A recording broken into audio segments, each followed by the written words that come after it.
Good evening. Today's press briefing is regarding an outstanding detective work done by Team SIT in solving a 2017 murder case that was registered in district Namsai. The case was 86/2017, registered under sections of 302 and 34 IPC, and the case was as follows. In the month of August in 2017 in Namsai district, there is a village called Donikona village where tea gardens are present. So a tea garden worker, Shri Uday Malar, was brutally slashed on the neck and he was murdered. This happened at around 2 to 3 a.m. in the night, wherein two suspected people, one Shri Moran, his full name is Shri Mujen Moran, and the other one Shri Babul Nyog. These two people called the victim out on some pretext.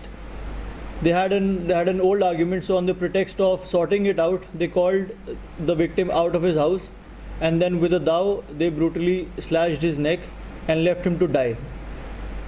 The same was reported in the morning to the concerned police station, and a case was registered.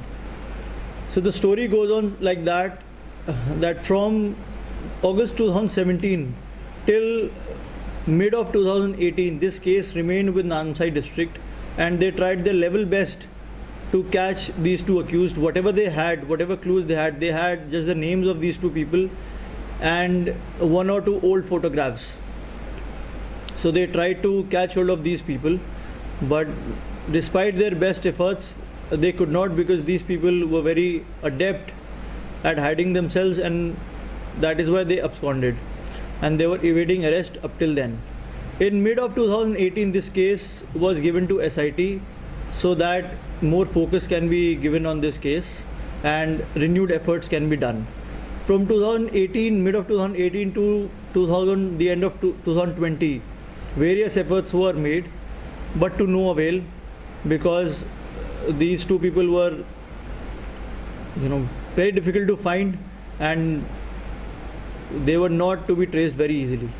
So in the start of this year 2021, we reviewed this case, and then a special team was made headed by Sub Inspector Kamnu Wangsu. He's here on my left, you can see him. So a special team was made headed by him to put fresh focus and fresh impetus into this case, because this was a blot on the SIT also, that if this case was given to the SIT back in 2018 with the confidence that this will be worked out, and if it has not been worked out till now, so it was a blot on our record also, and we wanted to trace out the criminals as soon as possible. Extensive efforts were made by Sub-Inspector Kamnu Wangsu to trace out the Moran majority areas in districts of Teju, Namsai and the adjoining district of Assam, that is Tinsukia. So all the Moran majority areas were first identified, because the criminals, the main accused was from the Moran community. So all the majority areas were first identified, and then sources were developed in January and February in all those areas. These areas were more than 20 in number. So various sources were deployed, and then slowly, with painstaking efforts, some intelligence inputs started coming in. In February 2021, we received some input that a person by the name of Mujen Moran may be found in the general area of police station Filobadi in district Tinsukia. So we narrowed down our search from earlier 3 districts of Teju, Namsai and Tinsukia to 1 district of Tinsukia. So that is all we had. We had some input that in the general area of PS Filobadi, which is a huge area, that such and such accused may be found. So after that, we were presented with a golden opportunity in the form of Assam elections, because when those elections were announced, we thought that we could use that to our advantage. So we coordinated with the election conducting agency and the on-ground representatives which were there in district Tinsukia. And then we were provided access to the recently reviewed, recently updated voters list in district Tinsukia. So we went through the whole district voters list, and we went through the updated list also. We compared both lists, whatever list was there before, and who are the new entrants which have been added this time, because elections are around the corner. So everybody wants to vote. Everybody wants to exercise their right of franchise. So they would definitely want to get their data updated so that they are eligible to vote. So we saw this as an opportunity, and we took out all this data from the election machinery. And due to laborious efforts, we went through each and every voters list and credential that was there, whatever we could have. You know, they also maintain secrecy because they have to the election machinery. So whatever they could provide us, whatever, we went through that. And in one of those lists, we found out the name of one Shri Mujain Moran. He was present as a newly updated voter in PS Filobadi in the village of Kakajan. So we had to be doubly sure that he is the same person. So we deployed our sources in Assam in the same area, and after mounting, then we got to know that probably he's the guy. Then after that, we mounted technical surveillance over him. After surveilling him for over 1.5 months, we became sure that he's the same guy whom we are looking for.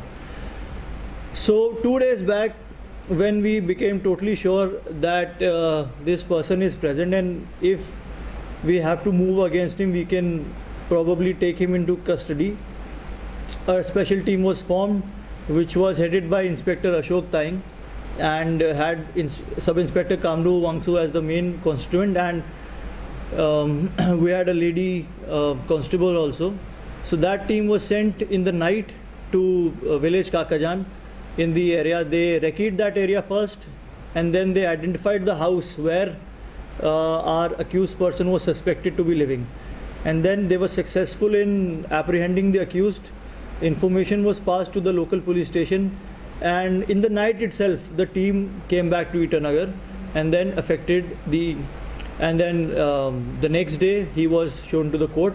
He was produced before the court, and we now have some days of police custody left with him. We are trying to ascertain the identity, the location, and the probable presence of the other accused, Shri Babul Nihog. And I'm very sure with the efforts that the team is doing, we'll be able to catch the other co-accused also pretty soon. We are open to questions, if any. Thank you so much. Have they revealed their motive behind the crime? Yes, the motive behind the crime was that the deceased and the accused, they used to have long-standing monetary disputes over the consumption of contraband. They used to consume some contraband, mainly ganja, and they used to have regular monetary disputes over that. So one day, on that fateful night, actually, both of the accused, Mr. Mujain and Mr. Babul, they thought that because of long-standing issues that they're having, why not eliminate the victim all at once? So it was a pre-planned conspiracy that they had, and due to that they approached him in the dark of the night, and they called him out at around 2 a.m. just to sort out, that was the pretext, to sort out whatever long-standing issues that they're having. But obviously they did not have any plan to sort out an issue. Whatever plan they had, they executed that. Yes, he has confessed that such and such incident happened, but obviously till the co-accused is not caught, the tendency of the accused is always to put the blame on the co-accused. So that is what he is doing right now, but as soon as the co-accused will be caught, then we'll be ascertaining the whole story. He has confessed that he was part of the crime. Yes, he has, that he was there when this crime happened. Not really. What we are focusing here is that because it is an old case of 2017, so our focus is there definitely, because this thing has come to our knowledge that this was the main motive. So we are also interrogating the accused upon the possible routes of contraband that were present in 2017. It is not to say that if they were present in 2017, they will not be present now. So we are investigating from that angle also, that whatever routes they had back then, from wherever places they used to procure contraband then, if they are active even now, we will be working on that also. तो at least sir वो कहाँ से actually जो कहाँ था sir वो sir कुछ मतलब आगे है So 4 साल से कहाँ था? So that is what the thing. Reveal किया है कि अपना पोजीशन चेंज किया Yeah, that is what happened was that after committing the crime, they used to live in the general area of Namsai area only, in the near the tea tribes, near the tea gardens only, and he used to work as a mason there, as a construction worker. But as soon as they committed this crime, and they knew that police will be hot on their heels, they started moving around. They generally touched only the Muren majority areas where they thought they could have a safe haven for them. So in the past 4 years, they've changed more than 5 locations. At least this person whom we have, but whatever he's confessed, he changed more than 5 locations so that he could be at different places. He did not used to stay at a place for more than 6 to 8 months. So that is why it became very pertinent that when the new voters list was updated, only then was his name reflected in that area, because he had recently shifted to that area.